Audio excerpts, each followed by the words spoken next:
Friends, कैसे हैं आप सब।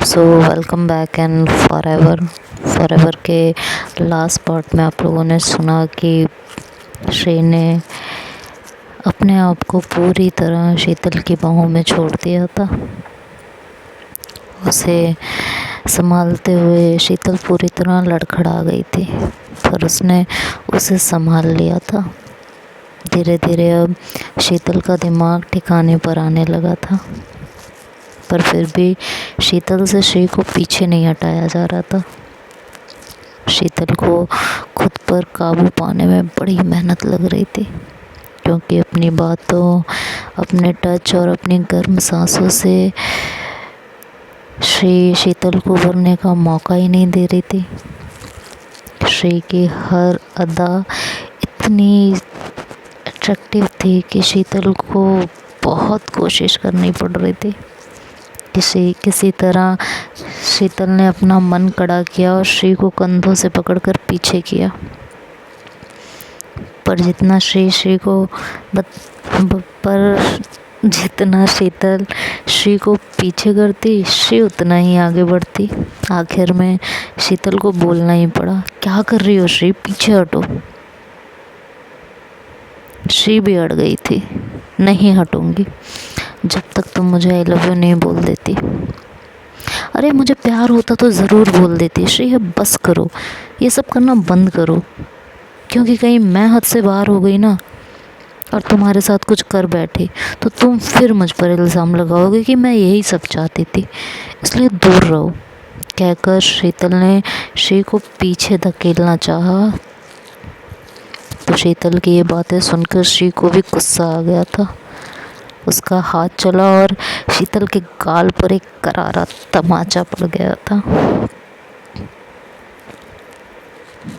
उस तमाचे से शीतल भी हैरान थी। थप्पड़ मारने के बाद श्री को एहसास हुआ और उसने मन में सोचा, यार शिट, ये क्या कर दिया मैंने, ये ठीक नहीं किया, पर अब तो हाथ चल चुका है, क्या करूं। इधर शीतल हैरानी से श्री को देख रही थी, सोच रही थी ये क्या हुआ। फिर उसने गुस्से में श्री का थप्पड़ मारने वाला हाथ पकड़ा और उसकी कलाई मरोड़ने लगी। उसकी कलाई मरोड़ते हुए बोली कि तुमने मुझे थप्पड़ मारा, वो भी बिना किसी गलती के।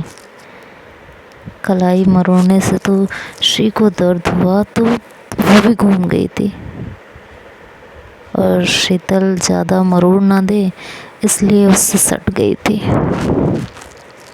मतलब कि समझ गए होंगे आप लोग क्या पोजीशन रही होगी। श्री का फेस आगे की तरफ और बैक शीतल की तरफ था। श्री के मुंह से आवाज़ निकली, यार छोड़ो यार शीतल, दर्द हो रहा है। और गलती कैसे नहीं थी, कितना रूड बोलती हो, खुद का दिखाई नहीं देता, तुम्हारी बातें कितनी हर्ट करती हैं मुझे। और अब छोड़ो, मेरे हाथ में दर्द हो रहा है, तुम्हें दर्द हो रहा है, मुझे भी दर्द हो रहा है, इतनी ज़ोर से मारा है, जलन हो रही है गाल पर। अच्छा, श्री अब समझ चुकी थी। मन ही मन सोचने लगी कि अगर मैंने गुस्सा दिखाया या एटीट्यूड से बात की तो शीतल को जीत नहीं पाऊंगी। अगर शीतल को काबू में करना है तो सिर्फ प्यार से काबू में किया जा सकता है, तो अब मैं बस वही करूँगी। उसने तिरछी नज़रों से शीतल को देखा और कहा, अच्छा देखो ज़रा कहाँ लगी है, गाल दिखाओ, अभी ठीक कर देती हूँ। शीतल ने जब तिरछी नज़रों से श्री को खुद को देखता पाया तो वो पिघलने लगी थी और श्री के हाथों को छोड़ा और उसे दूर धकेलते हुए कहा, रहने दो देखने को। पर श्री वापस उसके पास आई और उसके गले में बाहें डालते हुए बोला कि पड़ गए हुजूर अजी आपके गले, अब तो निभाए बगैर ना चले। शीतल उसे कुछ पल देखती रही। श्री का ऐसा बिहेवियर समझ नहीं आ रहा था उसे। मन ही मन सोचने लगी कि ये श्री जानबूझ के कर रही है। शीतल संभाल अपने आप को, नहीं तो ये अपने जाल में फंसा ही लेगी। ये मुझसे सब कुछ उगलवा के ही मानेगी। तभी दरवाजे पर नॉक हुआ तो दोनों हड़बड़ा गए थे। बाहर कोई था। शीतल ने श्री का हाथ हटाया और बोली, ठीक करो खुद को। फिर अपना हुलिया ठीक करने लगी। अब तक बाहर से आवाज़ें आने लगी थी। दरवाज़ा खोलो यार, कौन है अंदर? शीतल ने दरवाज़ा खोलते हुए कहा, मैं हूँ। सामने उसके रूममेट थी। उसने कहा, अरे तुम? मुझे लगा पता नहीं कौन है। तुमने लॉक लगाया था ना, मेरे सिवा किसके पास चाबी होगी? अरे ये हॉस्टल है, यहाँ कुछ भी हो सकता है। सबको पता है तुम यहाँ नहीं हो, मैं अक्सर लेट आती हूँ। कोई भी ताला तोड़कर कुछ भी कर सकता है। तभी उसकी नज़र श्री पे पड़ी। उसने शीतल से कहा, फ्रेंड है क्या तुम्हारी? हाँ, एक ही ऑफिस में हम दोनों। अच्छा, मम्मी कैसी हैं तुम्हारी? अब तो रहोगी ना यहाँ? मम्मी ठीक हैं, तबीयत पहले से बेहतर है, लेकिन अभी कुछ दिन बहन के पास ही रहूँगी। आज कुछ सामान लेने आई थी बस। कहकर शीतल कुछ कपड़े बैग में डालने लगी। 10-15 मिनट में श्री और शीतल दोनों वहाँ से निकल गए थे। दोनों ने वहाँ से ऑटो पकड़ा और ऑटो में बैठ गए। शीतल चुप थी। श्री उसके बोलने का इंतज़ार कर रही थी। बार बार उसके चेहरे की तरफ देखती, सोचती यार अब कुछ बोल दो, लेकिन शीतल ने तो चुप्पी की चादर ओढ़ रखी थी। नहीं बोलूँगी। बात शुरू करने के लिए श्री ने शीतल की तरफ देखा और कहा, शीतल सुनो ना। शीतल शीतल पर शीतल नहीं बोली। श्री मन में सोचने लगी, ज़िद्दी है, ज़िद में नहीं बोलेगी, कुछ भी हो जाए, इसलिए बेकार की कोशिश करनी बंद कर दो श्री। और उसका नाम पुकारना छोड़ के बस धीरे से शीतल का हाथ थाम लिया। शीतल ने हाथ छुड़ाने की कोशिश की तो और मजबूती से उसका हाथ थाम लिया था। झल्लाकर शीतल ने हाथ छुड़ाने की एक बार फिर से कोशिश की और कहा कि क्यों तमाशा बना रही हो श्री? तमाशा मैं नहीं, तुम बना रही हो। मैंने तो बस हाथ पकड़ा है। तुम ऐसे बिहेव कर रही हो जैसे तुम्हें कांटे चुभ रहे हैं। और अगर चुभ भी रहे हैं तो क्या? मैं तो हाथ छोड़ने वाली नहीं। शीतल ने मन में सोचा, कोई फ़ायदा नहीं अब इससे बहस करने का। जो इसे करना है करके रहेगी। दोनों चुप थे। बाकी का सारा रास्ता चुपचाप कटा। श्री भी चुप थी। आज सारा दिन जो जो बातें हुई उसके बारे में सोचती रही। सारी बातें शुरू से आखिरी तक उसके दिमाग में घूमने लगी।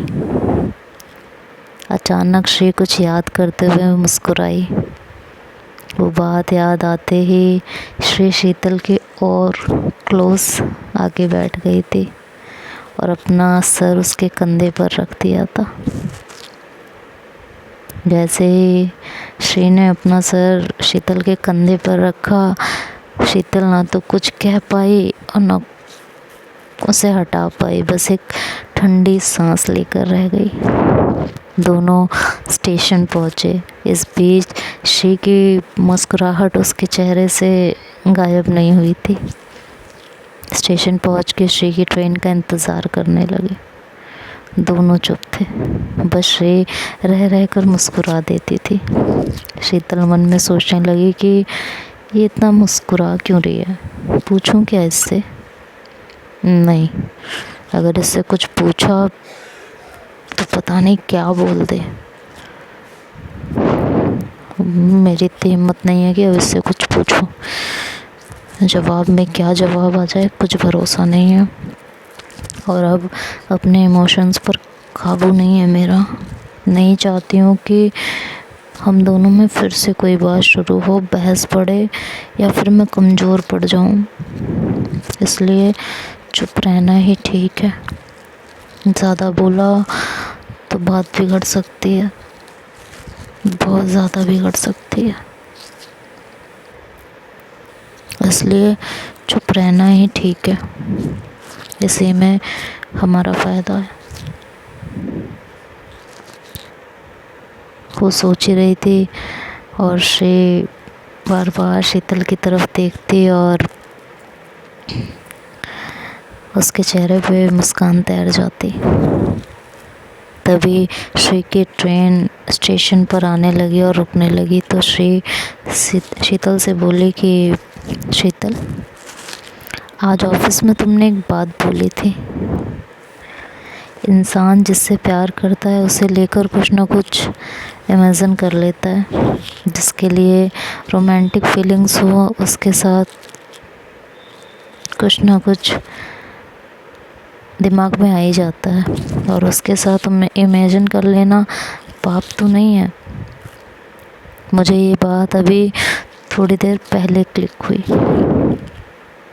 दोपहर को गुस्सा इतना हावी था मेरे ऊपर कि मैंने तुम्हारी बातों पर ध्यान ही नहीं दिया था, पर अब सारी बातें एक एक करके रिवाइंड हो रही है। इसलिए शीतल, तुम्हारे चुप रहने का कोई फ़ायदा नहीं है। अपनी मोहब्बत का इजहार तो तुमने एक तरीके से दोपहर में ही कर दिया था, तो इस चुप्पी का कोई फ़ायदा नहीं बचा। तुम मुझसे प्यार करती हो, ये बात वैसे तो मुझे पहले से ही पता थी, बस कंफर्म नहीं हुई थी और अब ज़रूरत भी नहीं है। पर हाँ, तुम्हारे मुंह से खुद के लिए आई लव यू सुनने की बेकरारी रहेगी, बहुत रहेगी। और मैं इंतज़ार करूँगी तुम्हारे आई लव यू बोलने का। ये बोल के श्री ट्रेन की तरफ बढ़ गई थी। ट्रेन की तरफ जाते जाते एक बार वो पलटी और बोली, शीतल, कल संडे है, यहीं स्टेशन पर तुम्हारा इंतज़ार करूँगी। इतना कहकर वो दौड़कर ट्रेन में चढ़ गई। शीतल चिल्लाकर बोली, मैं नहीं आऊँगी, कुछ भी हो जाए। श्री ने उसका बैग दिखाते हुए कहा कि ये बैग लेने भी नहीं आओगी क्या? हाँ। इससे पहले शीतल आगे बढ़ती, बैग खींचती, ट्रेन वहाँ से निकल चुकी थी। शीतल को अब ध्यान आया था कि श्री जाते हुए उसका बैग अपने साथ ले गई थी और ट्रेन चल पड़ी थी। श्री ने शीतल को कॉल करने का इशारा किया और बाय बाय करते हुए हाथ हिला दिया था और शीतल बेचारी वहाँ ठगी सी खड़ी होकर श्री को बस देखती रह गई थी। तो अब आगे क्या होगा नेक्स्ट पार्ट में। तो बाय बाय, टेक केयर।